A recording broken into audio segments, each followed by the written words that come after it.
But I think the best that this music business has to offer is when you have professionals all in a compiled situation talking about this business. It's priceless. It's just like, I don't really watch a lot of TV or movies and things like that, but I would watch a panel like what was just before us. I would watch that 8 or 9 times in a row. And the great thing about something like this is that the walls come down, you know, then they're all standing over here in the hallway talking to people that are going to be them 10 years from now.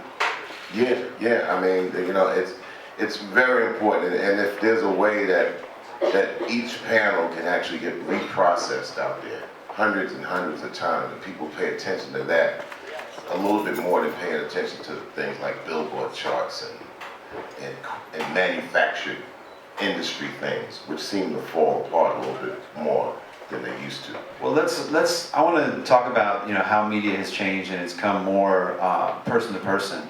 But first, I think it'd be, let's zoom out. Tell us where you are right now, Chuck, as an artist and an entertainer. Where, I mean, you are many years into your career. So where are you right now? And then we'll back up a little bit.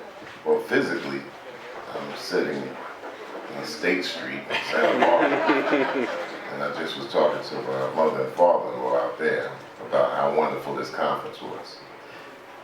Professionally, where I'm at might be too much for words for this panel, but I continue to be an independent artist and musician who's been to 85 countries and have done 85 world tours and have done different works across the genres with equal aplomb. And I'm just a big fan of the Bobs, Bob Dylan, Bob Marley, and Bobby Womack. And where are we then collectively in this music industry? How would you characterize where we are in 2012?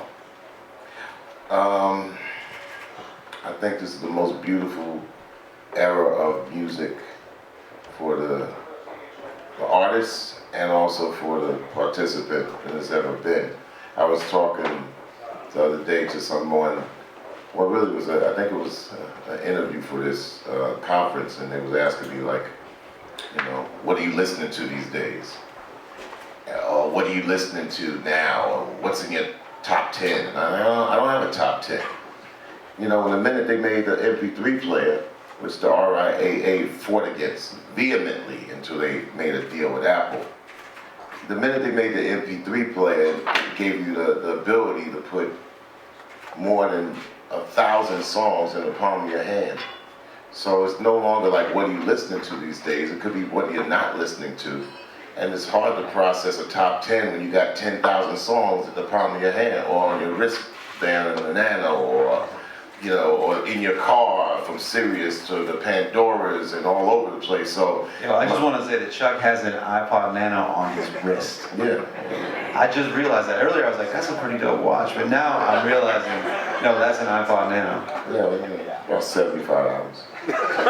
No Rolex, no stuff. It does a lot more than a Rolex, too. A lot more. So really what it is that people's individual programming space is becoming harder and harder to crack, which is a good thing, I think, because people have these revolving entertainment universes around. And you mean as a listener, it's just harder to, you know, it's harder to get to them because it's not just FM radio beating them over the head with one thing?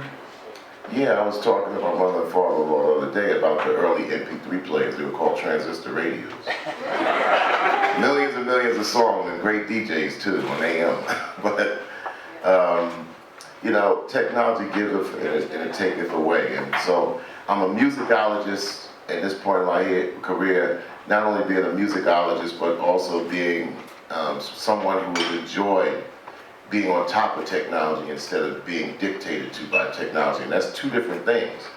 You know, either you be on top of technology or it will be on top of you. And it's been always a trick for the industry at hand to try to turn many people who love music to just reduce them to consumers. And once consumption at a price becomes the end-all be-all, to the industry of something that I think is greatly organic, then it's bound to have side effects. And what the industry has always been trying to patch a hole onto is the side effects that have happened from neglect, greed, not being able to share the same space with the people that enjoy music. So I think, some of that chicken is coming home to roost. And let's talk about it a little bit. You were an early supporter of the internet. I mean, I think I personally got a call from your Minister of Information in 1994 or 95, and you guys were already on.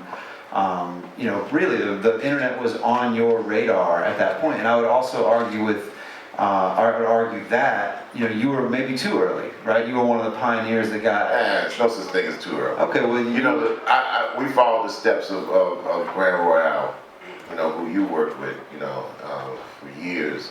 And the Beastie Boys had the first website, BeastieBoys.com. Thank you. And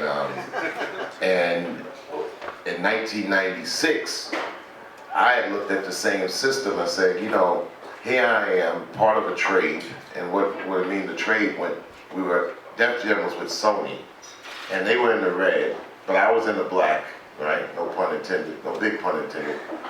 And then they made a deal with Polygram to get back into the black for some crazy amount of money.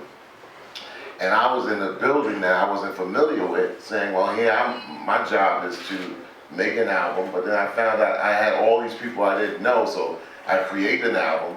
I have a dictated budget given down to me that's really controlled by somebody else, so it's like, we're paying you this advance in lieu of us dictating how it's spent, which you making a percentage being able to be recouped on your percentage rate that we give you.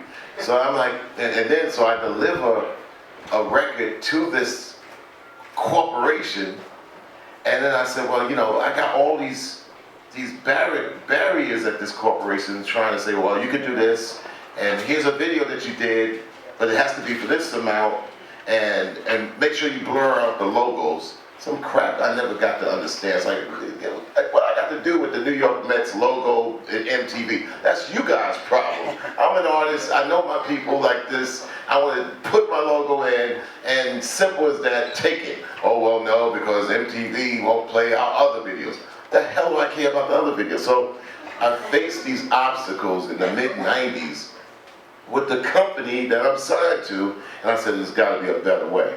Because I know that I can get to people that love my music in Africa, and although they say that in their contract, the territories are the world and the universe, and I always try to figure what that means. It means if I get to Venus first, you still have the rights to distribute my music when you can't get there. The same thing works with the territories here. I was able to get to places that are not, are not major record company territories like South America and Africa and a lot of those areas on the southern end of the equator that they can't get to, that I have hundreds and thousands of people that listen to the music. So that began to spark a little plug in my head saying, look, I want to go person to person. Later on it became peer to peer. No middle situation involved because they can't do it. And I wanted them to do it before, and they got the so-called rights contractually, but they cannot fulfill. So I need a direct way. And so in the process of MP3, we was on the first new music seminar panel, and I said, well, this looks good, .com, and I wanted to get into the digital age with a vengeance. I foresaw television being in that realm. It's just that at that particular time, there was no way to get something that was considered a big digital file across things that were considered cable wires or telephone. And that's what I meant by too early. You guys were with Atomic Pop, which was one of the, I don't know if folks know, was the very first digital only label that I know of. It's not too early, as long as the facts are there and the history is there, it's not too early. Yeah. Now if the facts aren't known and the history ain't there, know, then it's too early. People 'cause couldn't don't get know. those files though, you know, so it was, you had exactly the, you were exactly the right idea, probably, you know, earlier than the fans could get that from you. So you saw that vision though. And do you think that, how much of that, where are we then in that original vision that you saw? How much of it has come true, or do we still have a distance to go?